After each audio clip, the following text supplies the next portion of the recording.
네, 안녕하세요. JB입니다. 오늘 영상 시작하기 전에 감사 인사부터 드리고 시작하도록 하겠습니다. 올 한 해 동안 좋은 수익을 본 많은 멤버십 회원분들이 정말 많은 슈퍼땡스를 보내주셨는데요. 한 화면에 다 담기지가 않아서 네 화면으로 나눠서 감사 인사 드리도록 하겠습니다. 인순킴님, 원혜인님, 안민관님, 김현순님, 박신희님, 아파플릭님, 샬렛최님, 진로알님, 썸머나이트님, 권종찬님, 다린님, 제이슈퍼걸님, 전현선님, 원노님, 이소정님, 엄진님, 가즈앙님, 하연세님, 재민님, 일랜드킴님, 구진성님 소중한 슈퍼땡스 후원 정말 감사드리고요. 앞으로도 많은 도움 받으실 수 있게 최선을 다하겠습니다. 네, 그럼 오늘 영상에서는 어제 나스닥 시황과 여러분들이 관심 가질 만한 개별 기업 소식 몇 가지 전해드리도록 하겠습니다. 그리고 멤버십 회원분들께 공지사항 하나 전해드리자면요. 저는 오늘 밤이 나름 기회라고 생각을 하고요. 11시에서 11시 20분 사이에 멤버십 게시물을 올리면서 뭔가의 매수를 들어갈 예정이니까요. 평소 저의 실시간 매수 매도를 참고하고 계신 멤버십 회원분들은 해당 시간에 멤버십 커뮤니티 게시판을 잘 확인해 주시면 좋을 것 같습니다. 네, 그럼 본격적으로 오늘 영상 내용 시작하도록 하겠습니다. 어제 나스닥 증시는 하락으로 마감했습니다. 이게 보면 지난주 금요일과 거의 비슷한 패턴이었어요. 장 초중반까지는 무서운 기세로 내리꽂다가 막판으로 갈수록 매수세가 어느 정도 들어오며 약간 회복하며 마무리하는, 사실 어제는 그렇게 악재 소식이 많이 들려왔다고 볼 수는 없습니다. 오히려 호재 소식들이 꽤 많이 들려왔었지만 안타깝게도 나스닥 증시는 하락을 했고요. 근데 이제 여기서 우리가 한 가지 눈여겨볼 만한 부분은 채권 가격은 오히려 상승으로 마무리했다는 점입니다. 사실 채권은 어제 호재는 없고 악재만 있었다고 봐도 되거든요. 그나마 주식은 개별 기업 소식으로 엔비디아나 TSMC에서 호재가 나온 게 있었는데 채권은 진짜 악재밖에 없었거든요. 굳이 하나 호재를 뽑자면 12월 시카고 PMI가 예상치를 크게 하회했다는 부분이 있긴 한데, 근데 이걸 채권 상승 호재로 갖다 붙이기에는 좀 억지스러운 면이 있는 게, 솔직히 우리가 뭐 평소에 시카고 PMI 신경이나 씁니까? 그냥 그런가 보다 하고 넘어가는 거지. 아무튼 이거는 이거고, 채권의 악재로 작용할 만한 소식에는 어떤 것들이 있었냐면요. 우선 백악관이 25억 달러에 달하는 사상 최대 규모의 군사 지원을 우크라이나에 하겠다는 입장을 발표한 게 있었고요. 결국 돈을 더 찍어내야 한다는 소리니까 채권의 악재로 작용할 수 있는 소식이었죠. 그리고 또 자넷 옐런 재무장관이 1월 중순에 미국이 부채 한도에 도달할 가능성이 있다고 경고한 부분이 있었습니다. 이해를 돕기 위해 이 부분 잠깐 부연 설명을 좀 하자면요. 사실 미국의 부채가 한도치에 도달한다는 건 해석하기 나름이긴 해요. 이걸 채권의 호재로 바라본다면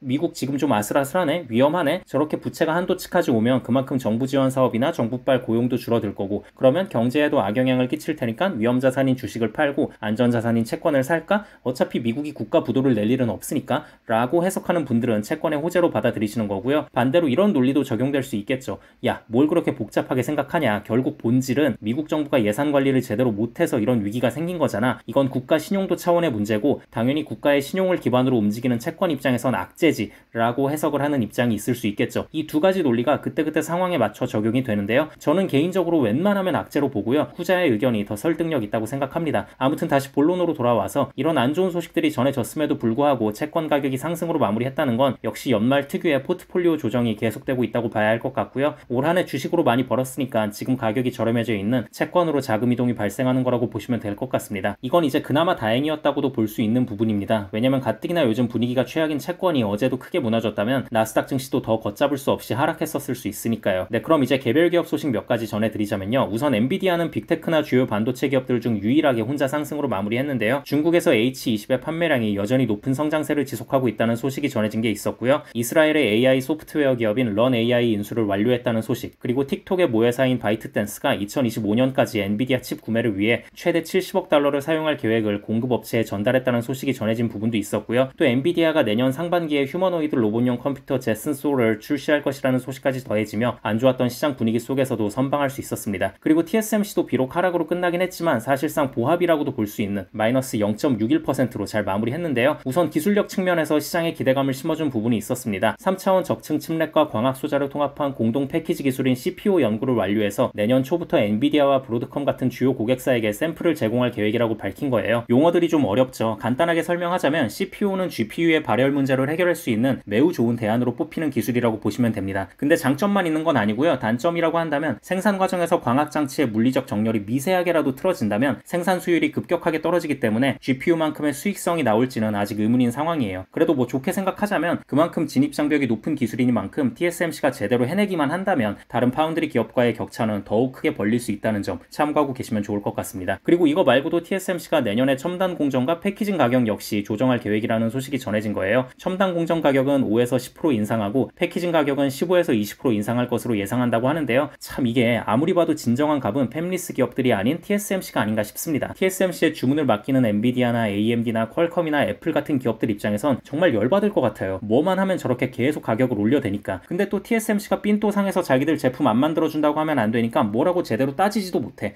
가격을 또 올린다고?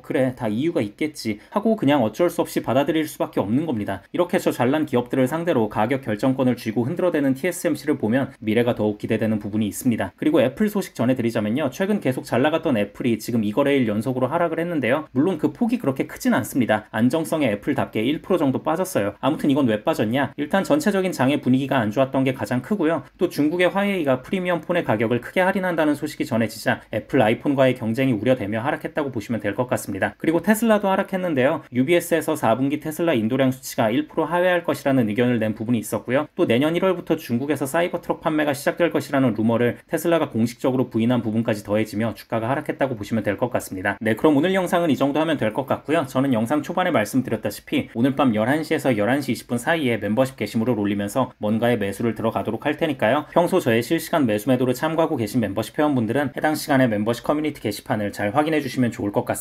네, 그럼 구독자분들 모두 좋은 하루 보내시고요, 멤버십 회원분들은 오늘 밤에 미국장 시작하면 그때 또 다시 뵙겠습니다. 감사합니다.